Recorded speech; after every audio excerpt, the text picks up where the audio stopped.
আসসালামু আলাইকুম সুপ্রিয় শিক্ষার্থীবৃন্দ। আমরা গত 10 তারিখে যে পঞ্চম শ্রেণীর বৃত্তি কোচিং এর একটা মডেল পরীক্ষা নিয়েছিলাম, তার গণিত অংশের সমাধান দেওয়ার চেষ্টা করছি। এখন গণিতের যে প্রশ্নটা ছিল সেটা মনে হচ্ছে অধ্যায় 4। অধ্যায়টির নাম ছিল হচ্ছে গাণিতিক প্রতীক। এখান থেকে 25 মার্কের কোশ্চেন হয়েছিল, যার প্রথম অংশটি ছিল বহু নির্বাচনী প্রশ্ন। এই বহু নির্বাচনী প্রশ্নতে 5টি প্রশ্ন ছিল। প্রথম যে প্রশ্নটি ছিল সেটা হচ্ছে নিচের কোনটি ভাগ এবং গুণ সম্পর্ক প্রকাশ করে। এখানে 4টা অপশন দেওয়া আছে। প্রথম যে অপশনটা দেওয়া আছে সেটা হচ্ছে 5 + x = 10। আমরা জানি যে এখানে বলছে আমাদের ভাগ এবং গুণ সম্পর্ক কোন জায়গায় রয়েছে। এখানে যেহেতু প্লাস সম্পর্কে রয়েছে, সুতরাং এই অপশনটা হবে না। 2 নম্বরটা দেখো, এখানে যেটা আছে সেটা হচ্ছে 2 এবং x একটা গুণ সম্পর্ক আছে। এখানে যদি x এর মানটা বের করতে হয় তাহলে আমার লিখতে হবে 2x = 8, বা x মানে কত হচ্ছে 8/2, এটা কাটলে হচ্ছে 4। অতএব x = 4। এই অপশনটা গুণ এবং ভাগ সম্পর্ক প্রকাশ করছে, তো সঠিক উত্তরটা হবে এটা।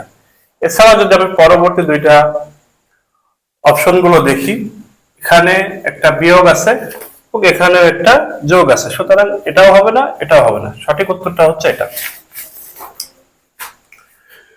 2 নম্বর যে প্রশ্নটা ছিল সেটা হচ্ছে নিচের কোনটি একটি খোলা বাক্য। খোলা বাক্য হওয়ার শর্তই হচ্ছে সেখানে একটা অজানা রাশি থাকবে, ভ্যারিয়েবল থাকবে বা প্রতীক থাকবে, যেটার মান আমাদের জানা নেই। যেহেতু মান জানা নেই সেহেতু ওই বাক্যটা সত্য বা মিথ্যা সেটা আমরা বুঝতে পারবো না।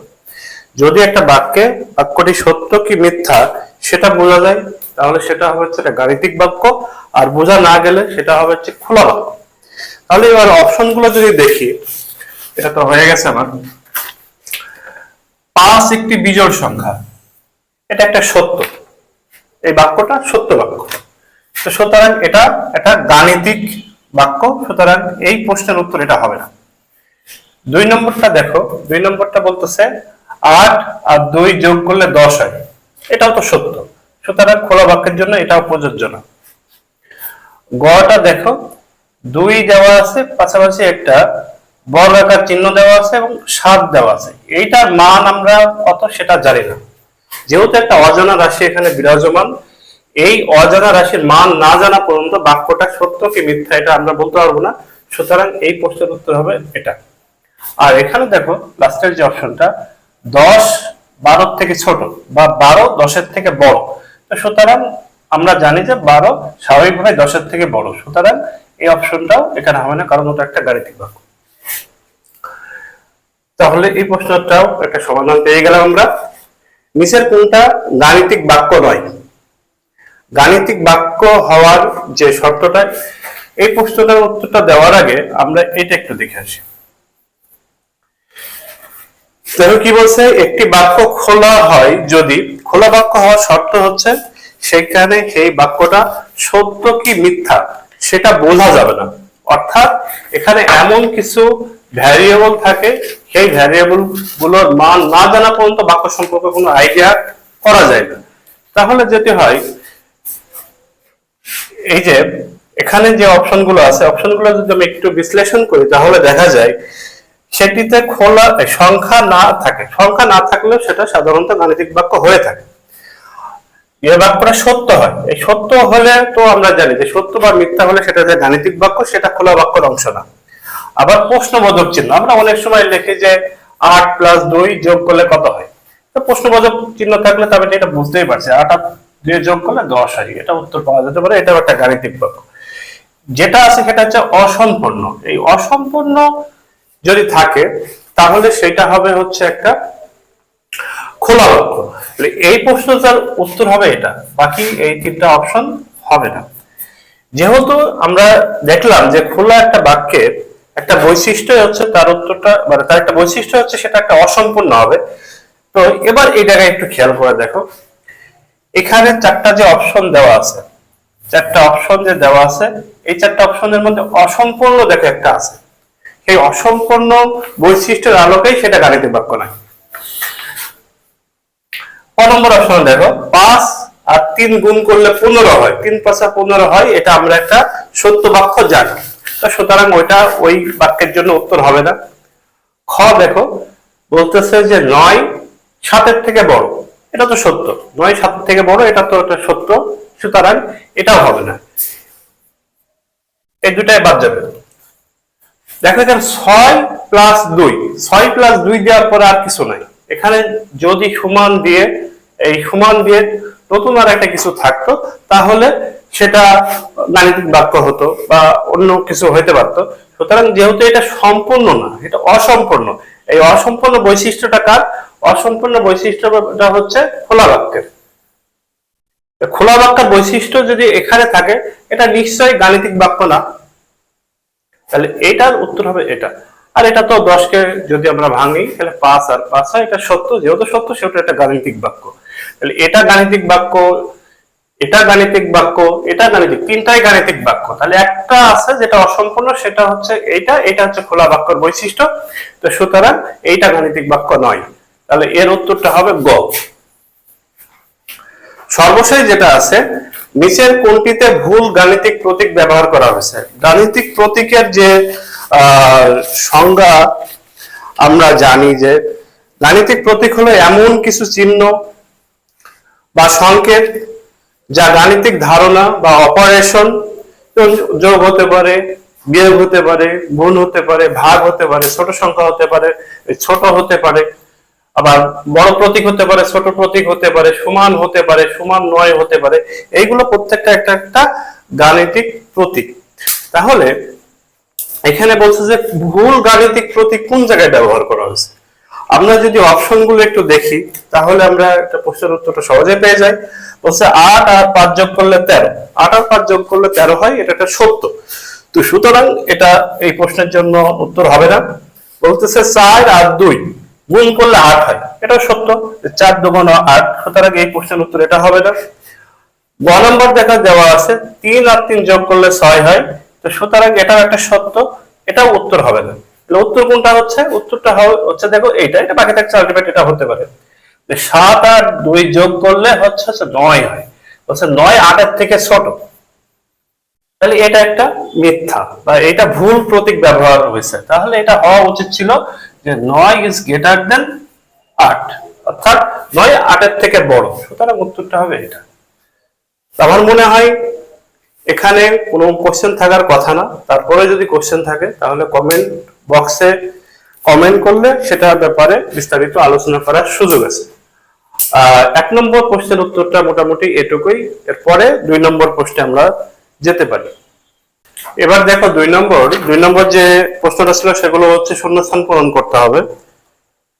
শূন্যস্থান পূরণ, এই প্রশ্নগুলোর উত্তর সঠিকভাবে করতে হলে বইটা খুব ভালো করে রিডিং পড়া থাকতে হবে, মানে অধ্যায় শুরু থেকে শেষ পর্যন্ত। তো দেখো প্রথম যে প্রশ্নটা আছে সেটা হচ্ছে অজানা সংখ্যা জানার জন্য আমরা ড্যাশ ব্যবহার করি। অজানা সংখ্যা জানার জন্য আমরা সাধারণত যেটা ব্যবহার করি সেটা হচ্ছে অক্ষর ব্যবহার করে থাকি অনেক সময়, তারপরে হচ্ছে বর্গ আকার চিহ্ন ব্যবহার করি, ত্রিভুজ আকার চিহ্ন ব্যবহার করে থাকি, এগুলো মূলত ব্যবহার করি। দেখো এখানে যেটা ব্যবহার করা আছে সেটা হচ্ছে একটা বর্গাকার প্রতীক ব্যবহার করা হয়ে থাকে, ব্যবহার করা আছে আর কি। তো এই জায়গায় তোমার এই অক্ষর এই শব্দটা লিখলেই মোটামুটি এটা সঠিক উত্তর হবে বলে বিবেচনা করা হয়ে থাকে। এটা সম্ভবত তোমাদের বইয়ের 22 নম্বর পেজে আছে, এই প্রশ্নটা তোমার বইয়ের 22 নম্বর পেজে আছে, তুমি একটু খুলে দেখে নেবে।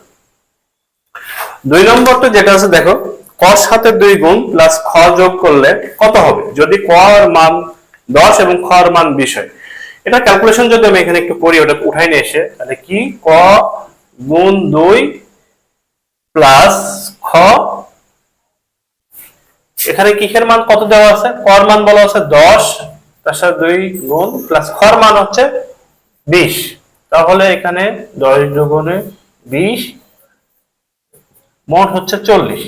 তাহলে এই জায়গায় উত্তর যেটা হবে সেটা হচ্ছে 40। দুইটা আমরা পেলাম। এবার দেখো 3 নম্বর বলতেছে এখানে একটা বর্গাকার প্রতীক ব্যবহার করা আছে, তার সাথে 5 যোগ করা আছে, বলা আছে এখানে 10। তাহলে এটি একটি ড্যাশ গাণিতিক বাক্য। দেখো একটা গাণিতিক বাক্য সত্য মিথ্যা যদি জানা যায় তাহলে সেটা হচ্ছে গাণিতিক বাক্য সত্য হিসাবে ধরা হয়ে থাকে। আর যদি একটা অজানা রাশি থাকে, এই অজানা রাশির মান দ্বারা সত্য মিথ্যা নির্ধারণ করার সুযোগ না থাকে, তাহলে সেক্ষেত্রে আমরা যেটা বলবো সেটা হচ্ছে খোলা খোলা গাণিতিক বাক্য। কারণ এটার মান আমরা এখনো জানি না, একটু ক্যালকুলেশন করলে আমরা এটার মান পাবো। অনেকে দেখি এটা উত্তর যেটা করছে সেটা হচ্ছে এর মান বের করে রাখছে, গিয়ে 5, 10 থেকে 5 বের করে 5 রাখছে। অ্যাকচুয়ালি হবে না, এটা তোমার এই খোলা এই শব্দটা লিখতে হবে। এবার 4 নম্বর অপশনে আসো, বলছে যে x plus x plus x সমান 60 হলে x এর মান কত। এটা যদি হয় তাহলে দেখো আমরা যদি এই জায়গায় একটু ক্যালকুলেশন করি তাহলে কি পাওয়া যায়। x plus x plus x সমান হচ্ছে 60, বা মাঝখানে যদি সমান থাকে তাহলে বা দিয়ে শুরু হয় এবং তার পাশে একটা কমা দিতে হয়। তাহলে ax ax x আচ্ছা আচ্ছা 3টা x আছে, 3টা x সমান হচ্ছে 60, বা x সমান 60/3, এটা হচ্ছে 20, অর্থাৎ x সমান হচ্ছে 20। x এর মান বের করতে বলছে, x সমান 20 হবে। গাণিতিক বাক্যের অপর নাম কি? গাণিতিক বাক্যের অপর নাম কি? নাম এখানে এভাবে আছে কোশ্চেনটা, অপর নাম অড। এটা হবে হচ্ছে বন্ধ বাক্য, বন্ধ বাক্য। শুধু হচ্ছে বন্ধ কথাটা লিখলে হবে না, বন্ধ বাক্য এই কথাটা লিখতে হবে। এটা সম্ভবত তোমার বইয়ের 22 নম্বর পেজে আছে, তোমরা একটু দেখে নেবা। এই ছিল মোটামুটি 2 নম্বর শূন্যস্থান পূরণের সলিউশন। এখন আমরা দেখব 3 নম্বর যেটা আছে এক কথায় উত্তর। এবার 3 নম্বর যে প্রশ্নটা ছিল সেটা হচ্ছে এক কথায় উত্তর। এক কথায় উত্তর দেওয়ার জন্য এখানে 5টি প্রশ্ন করা হয়েছিল। 5টি প্রশ্নের ভিতরে প্রথম যেটা আছে সেটা হচ্ছে বলছে যে একটি ত্রিভুজের ক সংখ্যক বাহু আছে, ক এর মান কত। তাহলে আমরা ত্রিভুজ কাকে বলে জানি? 3টা বাহু দ্বারা সীমাবদ্ধ ক্ষেত্রকে ত্রিভুজ বলে। এই একটা বাহু, এই একটা বাহু, এই একটা বাহু। এটা এভাবে হতে পারে, এভাবে হতে পারে, এভাবে হতে পারে, আবার এভাবে হতে পারে। আর বাহু 3টা হতে হবে। ত্রিভুজের সংখ্যা হচ্ছে এটা 3টা। তাহলে বলতেছে একটা ত্রিভুজের ক সংখ্যক বাহু আছে, তার মানে ক মানে কি? ক মানে হচ্ছে এখানে 3টা। এই দেখ, এই 3টা, এই একটা, এই একটা, এই একটা মিলেই হচ্ছে এই ক সংখ্যক। তাহলে এখানে আছে কয়টা? এই মোট মিলে আছে হচ্ছে 3টা। সুতরাং এর উত্তর হবে হচ্ছে 3। এগুলো এক কথায় লিখে দেব। এই প্রশ্ন লেখার পরে ওই উত্তর 3, এইটুকুই যথেষ্ট।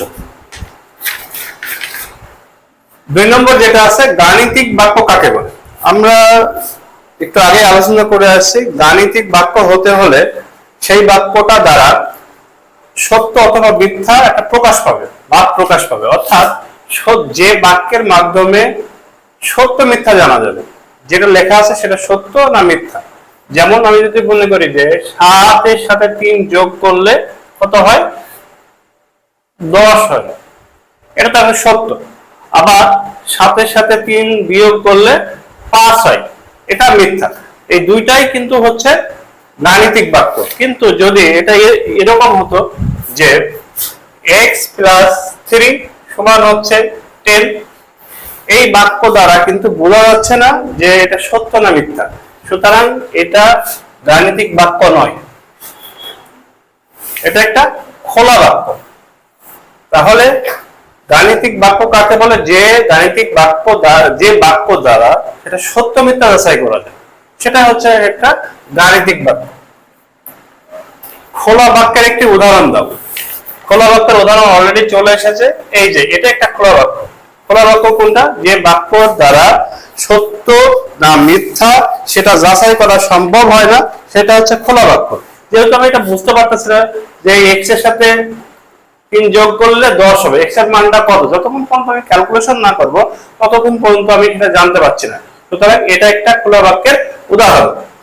4 নম্বর যেটা আছে সেটা দেখো, বলছে 3x সমান হচ্ছে 15, তাহলে x এর মান কত?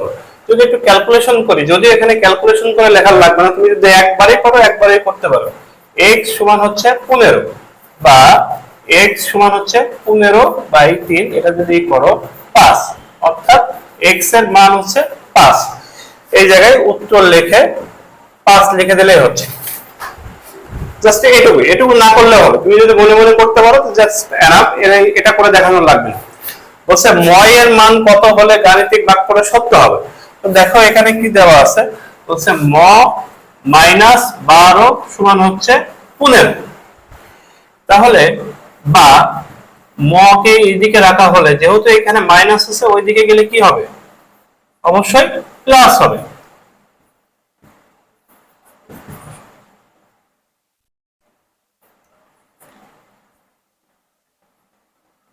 সাতাশ, বলছে ময়ের মান যদি 27 হয় তাহলে এই বাক্যটা সত্য হবে। এখন তুমি এটা বিয়োগ করে দেখো, তুমি যদি হচ্ছে 27 থেকে 12 বিয়োগ করো কত হয়? 15। এই দেখো এখানে ময়ের মান যদি হচ্ছে 27 হয়, 27 থেকে 12 বিয়োগ করলে 15 হবে। তাহলে এই যে বাক্যটা, এটা তখনই সত্য হবে ময়ের মান যখন 27 হবে। এখানে উত্তর 27 লিখলেই এনাফ। মোটামুটি আমি যে 3টা অপশন সলভ করে দেওয়ার, সেগুলো সলভ করে দিলাম।